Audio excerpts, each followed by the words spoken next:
week 15 of the fantasy football season, and with fantasy playoff start, and his tight end starts sits every matchup, and obviously crucial matchups, because if you make the mistake, possibly could cause fantasy owners and end their season. First game Thursday night, Rams at the San Francisco 49ers. Colby Parkinson, he's a sit. He's the fourth or fifth option in this offense. Production hasn't been there, rightfully so, when guys like Cooper Kupp, Puka Nacua, Kyren Williams, and Demarcus Robinson are ahead of you. It's obviously understandable. So this week, even in a ball game where I believe it's going to be high scoring, he's a sit. George Kittle will start each and every week. One of the best tight ends in all fantasy football is George Kittle. And now, in my opinion, the number one target in this passing game, where Deebo Samuel really hasn't done much all season long. So Kittle in a matchup versus a defense that can't stop anyone is an easy start. Kansas City Chiefs at the Browns. Travis Kelce's a start, but it's been a down year, no doubt about it, for Kelce. Even though he does have over 75 catches, he's only found the end zone twice this season. But he is the number one option in the passing game,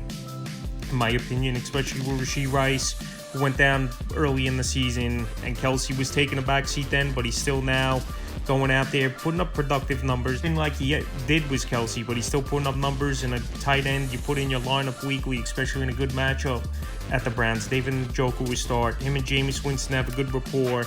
Njoku, a couple weeks ago, a great ball game. He had 2 touchdowns at the Denver Broncos. Last week as well, a big game, 7 for 42 and a touchdown. So he's locked in. He's getting a lot of targets. He's making plays, and he's been a top 5-6 option weekly. So he's a start. Cincinnati Bengals at the Titans. Mike Gesicki is hit. This offense is pretty much Jamar Chase Brown running the show, and T. Higgins mixed in as that third option. So with Gesicki, we've seen some decent games out of him this season, but when this offense has been fully healthy, he's pretty much getting 3-4 targets a game, and obviously you're not going to do much with that. So this week at Tennessee, I think there's going to be more of the same. He's a sit. Chugga Kwango, he hasn't done much all season besides one big game. He had a 70-yard touchdown, and I know this week it's a good matchup versus the Bengals, but you can't trust the Kwango, where, like I said, the track record hasn't been there. He's a sit. Commanders at the Saints. Zach Ertz, he's been locked in, especially the last 3 ball games, and now coming off bye, I think this Commander team, they're going to buckle down a little bit. They lost 2 out of 3 before they went into the bye. And Zach Ertz, he's a great route runner. Anytime you're a number 2 option in an offense, you're going to have opportunity weekly to go out there and put up numbers. So this week in the matchup versus New Orleans Saints, where they've had trouble versus tight ends the majority of the season, he's an easy start. Jawan Johnson is sit.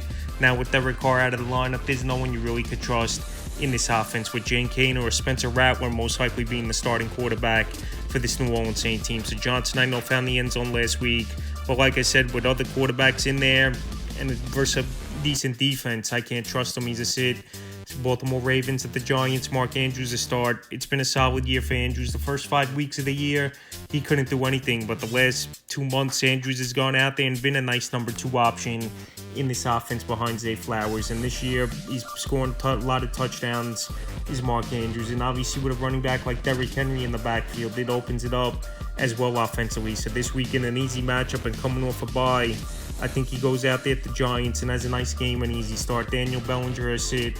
Last couple seasons, he's been a nice backup and filling in at times with injuries for this Giant team.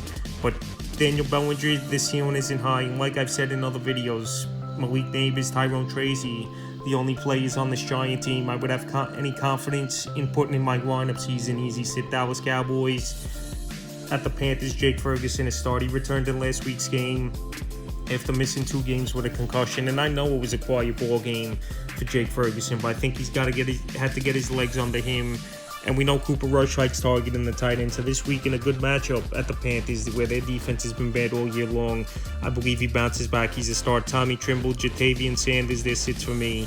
Numbers really haven't been there all season long. I know we've seen some flash games, including Trimble finding the end zone last week. But with a full slate, obviously, in a playoff matchup, the ceiling just isn't high. Pretty much Chuba Hubbard, Adam Thielen, the only consistent options you could trust for fantasy football this season. New York Jets, Jacksonville Jaguars, Tyler Conklin is sit. Conklin, he's a solid tight end, I think, but when you're on an offense with Gary Wilson, Devontae Adams, and Breece Hall, especially if he returns to the lineup, and even Alan Lazard to an extent, you're not going to get targets. You're not going to have really much fantasy value, and even in the matchup at a bad Jacksonville Jaguar team, he's a sit. Evan Ingram a start. Him and Brian Thomas, the only 2 guys I could count on week in and week out in fantasy football. And Evan Ingram, we know he's a tight end that has a lot of talent. And even in there with a quarterback like Mac Jones, I think he could go out there and have a decent ball game versus Jet defense that hasn't stopped anyone all season long. Miami Dolphins at the Texans. Jonnu Smith, he's locked in as a weekly start. The last month of the season, he's really taken off, and he's been the number 2 option consistently in this passing game for Miami. I know last week he had no fantasy points until overtime, and then he took over in overtime and won the ball game with a game-winning touchdown was Jonnu Smith. So he's got great route running ability. Him and Tua on the same page, and those quick-hitting routes and slants have really been beneficial for Jonnu Smith, especially since Tua returned to the lineup. So this week at Houston, a defense that's been middle of the pack, he's a start. Dalton Schultz a sit. I know Schultz, he's the third option in this offense, but pretty much it's only been Nico Collins and Joe Mixon, the players in this offense really doing much for this Houston Texan team. So Schultz, like I said, all season long, the numbers haven't been there. I know this is a great matchup. It wouldn't be surprising if he went out there and, let's say, got 10, 12 fantasy points in PPR leagues, but just going off track record all season long, he's tough to trust. He's a sit. Indianapolis Colts at the Broncos, Kyle Granson a sit. I've said this week in, week out, the tight end position over there in Indianapolis is just never utilized as an option really in the passing game where someone's going to get, let's say, 5-7 targets weekly. Granson, he showed some flashes obviously throughout his career, but this week in a tough matchup where, like I said, this offense don't target the tight end, he's a sit. Adam Trautman a sit as well. Pretty much this offense is about running the football a little bit, keeping the defense honest, and Courtland Sutton being the number 1 option in this passing game. So Trautman, he's had 1 or 2 good games all season long. I know this is a good matchup, but he's not a tight end you have confidence in. He's a sit. Buffalo Bills at the Lions. Dalton Kincaid, he's pretty injured bad, obviously. Missing the last 4 weeks is Dalton Kincaid, especially they had a bye week and he still didn't return. So I'm not counting on Kincaid returning this week at the Lions. Dawson Knox, we haven't seen much out of him. He's going to get the starting nod most likely once again. And this could be a high-scoring game, obviously, one like we saw last week. And it was, but Dawson Knox last week, he wasn't involved. It was Khalil Shakir and Amari Cooper putting up the numbers. So this week, even in a matchup where points are going to be put on the board early and often between two teams, I just don't have confidence in Knox. He's a sit this week. Sam Laporta a start. I know he's definitely been a bust, being the number 1-2 tight end off the board and going that 3rd round in most fantasy drafts, but Laporta still could go out there. He still can make plays, and this is going to be a high-scoring game, I believe, between these two teams. And anytime you're in an offense and getting consistent targets like the Detroit Lion offense, you're a player that's going to be in that starting lineup, especially at a tight end position that really hasn't been good this season. Pittsburgh Steelers at the Eagles. Pat Freiermuth, he's a start. His numbers have definitely went up over the last 6-7 weeks since Russell Wilson's been in there quarterback for this Pittsburgh Steelers team. He found the end zone once again was Freiermuth. And this week in Philadelphia, we know they're great against wide receivers, but tight ends have had some decent numbers versus Philadelphia Eagle team. We even saw Trimble find the end zone last week, so I think Freiermuth, he could get somewhere like 30-40 yards and possibly find the end zone. In this one, he's a start. Grant Calcaterra, he found the end zone last week, filling in for Goddard, who's on IR with his injury. But Calcaterra, he's that 4th or 5th option in this offense behind Saquon Barkley, A.J. Brown, obviously, Devonta Smith, who returned to the lineup. So Calcaterra, if he's not scoring a touchdown, he's really not going to do much, I believe, for fantasy owners. He's a sit. New England Patriots at the Arizona Cardinals. Hunter Henry a start. He's arguably the number 1 option in the passing game for this New England Patriot team. And this week they know they got to put points on the board versus a good offense is this New England Patriot team. So this week Hunter Henry, after coming off a bye week, I think he could go out there, have a decent ball game. And like I said, this Cardinal defense really hasn't been that good versus the tight end position this year. So he's a start. Trey McBride, he was a top 3 option off the board in most fantasy drafts at the tight end position. He's locked in. Great matchup. Number 1 target in this offense, a must start weekly. Tampa Bay Buccaneers at the Los Angeles Chargers. Cade Otton the start last week. He only had 3 catches, 70 yards.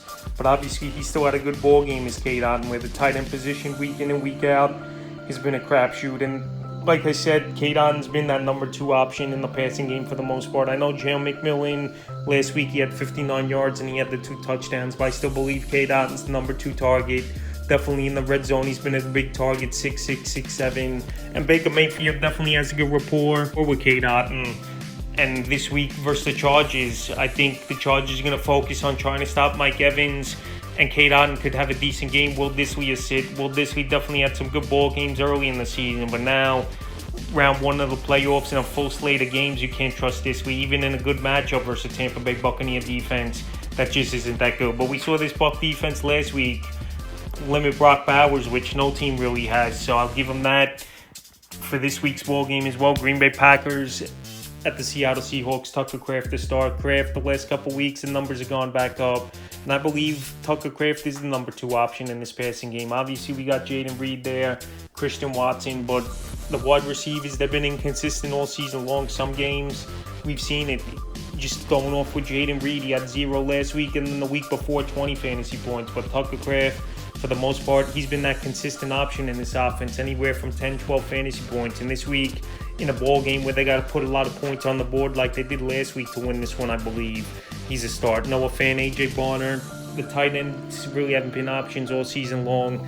in this offense. And obviously, when you get guys like DK Metcalf in this offense, Jackson Smith-Njigba, Kenneth Walker, or Zach Charbonnet, whoever the back is out of the backfield, and even Tyler Lockett to an extent, they're not going to get a lot of targets. They're going to be more blockers and just guys with low route participation, so they easy sits.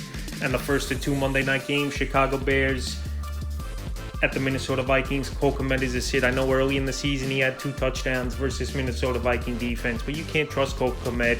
And this offense all season long has been inconsistent for Chicago, where pretty much they're getting their fantasy points in garbage time in majority of these weeks. So Cole Kmet, like I said, the last couple weeks he really hasn't done much. And in a playoff spot, even though he had a good ball game going weeks back versus Viking defense, he's a sit. TJ Hawkinson is start. I know his numbers have been a mixed bag of results since he returned from the ACL injury, is TJ Hawkinson. But I still believe he could go out there week in and week out, still put in top 6, top 8 fantasy numbers at the tight end position.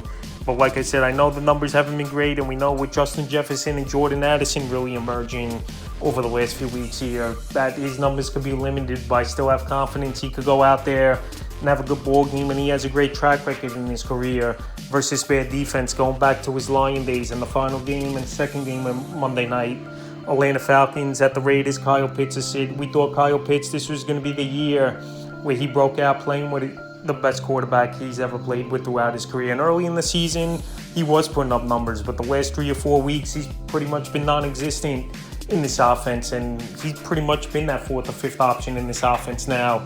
Is Pitts behind Bijan Robinson, behind Drake London, Darnell Mooney, even Ray McLeod now is getting more targets and more work. So Kyle Pitts, even in a great matchup, just going off the last few weeks here, you can't trust him. He's a sit. And Brock Bowers, best tight end in fantasy football this season, already breaking the rookie record for most catches in a year by a tight end, which was set last season by Sam Laporte. And we still got 4 games to go, which is the scary part. That's just how good Brock Bowers has been this season. And this week in a good matchup versus a Falcon defense that can't stop anyone, even though he's coming off a bad game from Bowers, his standards. So I think he goes out there this week, and it wouldn't be surprising. He has 80, 90, even 100 yards and finds the end zone. So that's tight end starts, sits every matchup for a crucial week 15 of the fantasy football season.